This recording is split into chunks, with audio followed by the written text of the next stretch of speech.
नमस्कार RT academy आपण मानकु स्वागत पिला माने आज आम भिडियो प्रवासी भारतीय दिवस पर सुंदर एवं संक्षिप्त ओडिया रचनाटी लिखा तेज चलते पिला माने डेरी नक भिडियोटी को आरंभ करवा। उपक्रम आम देश भारतर विकास रे प्रवासी भारतीय मानकर योगदान को सम्मान जणाइबा पई आमे प्रवासी भारतीय दिवस पालन करि आसुछंती। 2025 मसीहारे ओडिशा रे 18तम प्रवासी भारतीय दिवस पालन हेबाकु जाउछि। वर्णना भारतर विकास रे प्रवासी भारतीय मानकर अवदान बेस गुरुत्वपूर्ण। जानुआरी 9 तारिख 1915 मसीहारे महात्मा गांधी भारत को प्रत्यावर्तन करिथिबारु एही दिनटी को प्रवासी भारतीय दिवस रूपे पालन करा जाउछि।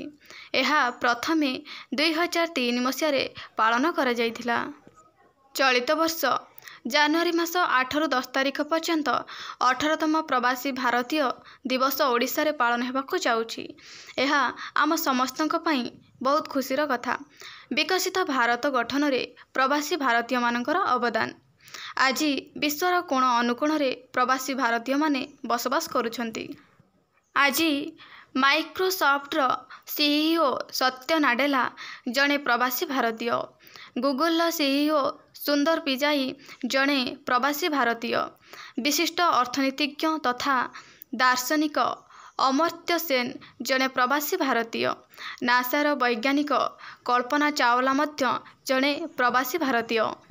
एहा आम पई गर्व और गौरवर विषय जे प्रवासी भारतीय माने विश्वर कोण अनुकोण रे रही विभिन्न क्षेत्र रे सफलतार शीर्ष रे पहुंची पारिछंती।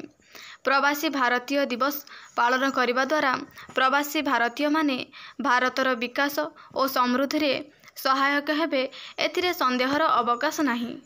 एहा द्वारा ओडिशा तथा भारतर आर्थिक विकास साधित हेबा सहित आमर कला और संस्कृति विश्व दरबार रे पहुँचीबो और आमर मान वृद्धि हेबो। आमर प्रथा परंपरा खाद्यपेय आदि विषय रे सेमाने भल भाबरे अवगत हेबे। एही प्रवासी भारतीय उत्सव पालन करने द्वारा आम देश तथा राज्य रे पुंजीनिवेश वृद्धि पाइब। विश्वर अन्य देश मानक सहित भल संपर्क स्थापित हेब। एहा आम देशर अग्रगति रे सहायक होई परिबो। शेष कथा प्रवासी भारतीय दिवस केवल एक पर्व नुहे बरं एहा भारतीय और प्रवासी भारतीय मानक मध्यरे एक सुसंपर्कर प्रतिफलन अटे। एही कार्यक्रम उभयंक मध्यरे सहयोग उत्तम संपर्क स्थापन पुंजीनिवेश और भारतर उज्जवल भविष्य गठन रे सहायक होई परिबो। पिला माने भिडियोटी को लाइक करदब एवं सांग मानक सहित शेयर करनब। चैनल नुआ थिले चैनल को सब्सक्राइब करदब। धन्यवाद।